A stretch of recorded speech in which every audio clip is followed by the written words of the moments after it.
இப்போ நம்ம எங்கே இருக்கோம்னு பார்த்தீங்கன்னா, நம்ம திருநெல்வேலி டவுன் கிட்ட கோடீஸ்வரம் நகருங்கிற ஒரு இடத்துல, அங்கே இருக்கிற ஒரு பெரிய அப்பார்ட்மெண்ட்டோட பில்டிங் கிட்ட தான் நிற்கிறோம். இந்த பில்டிங்கில் தேன் கூடு வச்சுருந்தப்போ, நம்ம சின்ன கூடா இருக்கும்போதே அவங்க கிட்ட கேட்டோம். இதை எடுத்துடலாமா? அது நல்லது தான் நமக்கு, யாரையும் கடிச்சிடக்கூடாதுன்னு சொல்லி முன்னாடி கேட்டோம். அவங்க இப்போதைக்கு வேணாம், அது நம்ம ஓனர்கிட்ட கேட்கணும், அவங்க தெரிஞ்சவங்கள்ட்ட கேட்கணும் சொல்லி லேட் ஆக்குனதுனால, இப்போ நம்ம அது பெருசானதுக்கப்புறம் எடுக்க வேண்டியதாயிருச்சு. இப்போ வந்திருக்கோம். என்னடா இது பெருசானதுக்கப்புறம் எடுத்தா நமக்கு நல்லது தானே அப்படி சொல்லி நீங்கள் நினைக்கலாம். ஆனால் இது எங்கே இருக்குன்னு நீங்கள் பார்த்தீங்கன்னா, பப்ளிக் பிளேஸில் ஒரு அப்பார்ட்மெண்ட்டில் இருக்குது. நிறைய ஆட்கள் நடமாடி கொண்டு இருக்கிற இடத்துல, அதுவும் ரோட்டோரத்தில் இருக்குது. இப்போ இதில் என்ன பிரச்சனை இருக்குன்னா, இது வந்து மலைத்தேன் கூடு. இது வந்து மலைத்தேனீக்கள்னு சொல்லக்கூடிய அப்பிஸ் டோர்சட்டான்னு சொல்லக்கூடிய பெரிய வகை ஈச்சிகள். இதை வந்து நம்ம புகையை போட்டு கிளச்சி விட்டோம்னு சொன்னோம்னா, அது வந்து உடனடியாக பக்கத்தில் இருக்கிற ஆட்களை உடனடியாக அட்டாக் பண்ணுறதுக்கு வரும். இப்போ நம்ம களைச்சி விடுற ஆளுங்களுக்கு மேலேயே வந்து ஒரு விதமான நறுமணம், அவங்களுடைய அந்த தேன் எடுக்கக்கூடிய அந்த நறுமணமும் அந்த செடி கொடிகளோட நறுமணம் இருக்கிறதுனால அவங்கள மட்டும் வேணால் கொஞ்சம் கடிக்கிறது கொஞ்சம் கம்மியாக இருக்கும்.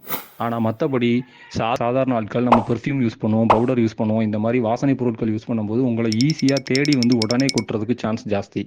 அதனால நம்ம என்ன செய்ய வேண்டியிருக்குன்னா, உடனடியாக அதை வந்து ரிமூவ் பண்ண வேண்டியிருக்கும். அதுக்காக என்ன செய்வாங்க, புகையை போட்ட ஸ்பீடுக்கே அதை வந்து கட் பண்ண ஆரம்பிச்சிருவோம். இதே மற்ற தேனீக்கள் பார்த்தீங்கன்னா, நாட்டு தேனோ கொம்பு தேனோ உங்களுக்கு புகை போட்டு கொஞ்ச நேரம் நம்ம அதை நல்ல புகை வந்து மூளை விட்டோம்னா அதுக்குள்ளே அந்த தேனீக்கள்லாம் பிரிஞ்சு போயிடும். போனதுக்கப்புறம் நமக்கு தேன் கூடு மட்டும் இருக்கும், எந்த ஒரு பாதிப்பும் இல்லாமல், தேனீக்களுக்கு பாதிப்பு இல்லாமல் எடுத்துடலாம். ஆனால் அதுவே மலைத்தேன் கூடுகளை அப்படி செய்யணும்னா அது காடுகளுக்குள்ளே இருந்தால் மட்டும்தான் செய்ய முடியும், இல்லைன்னா பெரிய தோட்டங்களில் இருக்கணும்.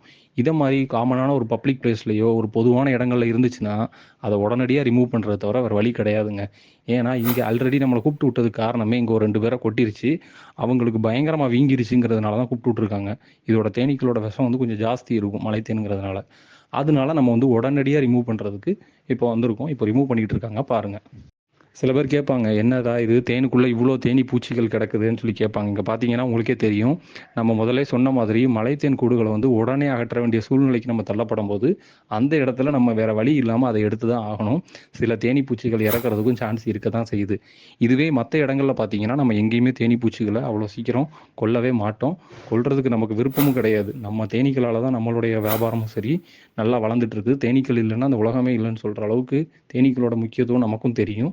இருந்தாலும் மனுஷங்களுக்கு அது பாதிப்பு ஜாஸ்தி வருதுங்கும் போது அது இல்லாமல் பாதுகாக்கிறதுக்கு உடனடியாக நம்ம என்ன பண்ணணுமோ அதை தான் நம்ம பண்ணிட்டு இருக்கோங்க.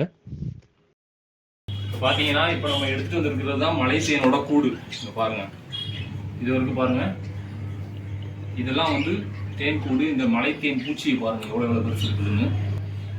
மலைத்தேன் கூடு வந்து உங்களுக்கு இப்படி தான் இருக்கும், நல்ல வெள்ளை வெள்ளை. இது வந்து இளம் தேன் 4 மாதம் 5 மாதத்துக்குள்ளே வச்ச கூடு தான். இதை மாதிரி தான் தேன் அடைகள் வந்து இருக்கும். இது பார்த்தீங்கன்னா அப்படியே நமக்கு பூச்சிக்கூடு, இதில் எந்த தேனுமே இருக்காது. இது எல்லாமே அந்த குட்டி தேனீக்கள் இருக்கும்.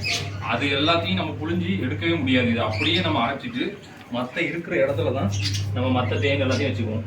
இது சாதாரணமாக நம்ம எடுக்கிற நாட்டு தேன் மாதிரி கிடையாது. ஒரு தேனி கடித்தாலும் அவ்வளோ விஷமாக இருக்கும். அதனால இதை நம்ம பார்த்து நல்லா புகை போட்டு அதுக்குண்டான ஆட்களை வச்சு தனியாக நம்ம தள்ளி நின்று தான் எடுத்துருக்குறோம். நமக்கே கொஞ்சம் பயமாக தான் இருக்குது. இதே போல் இயற்கையான தேன்கூடுகள் உங்கள் வீடுகள் பக்கத்தில் இருந்து அதை நாங்கள் எடுக்கணுன்னாலும் ரெடியாக இருக்கிறோம். நீங்கள் நம்ம நம்பரை காண்டாக்ட் பண்ணலாம். இல்லை இதே போல் தேன் வகைகள், இயற்கையான தேன் வகைகள் எங்களுக்கு வேணும்னாலும் நீங்கள் எங்களோட நம்பரை காண்டாக்ட் பண்ணலாம். தேங்க்யூ.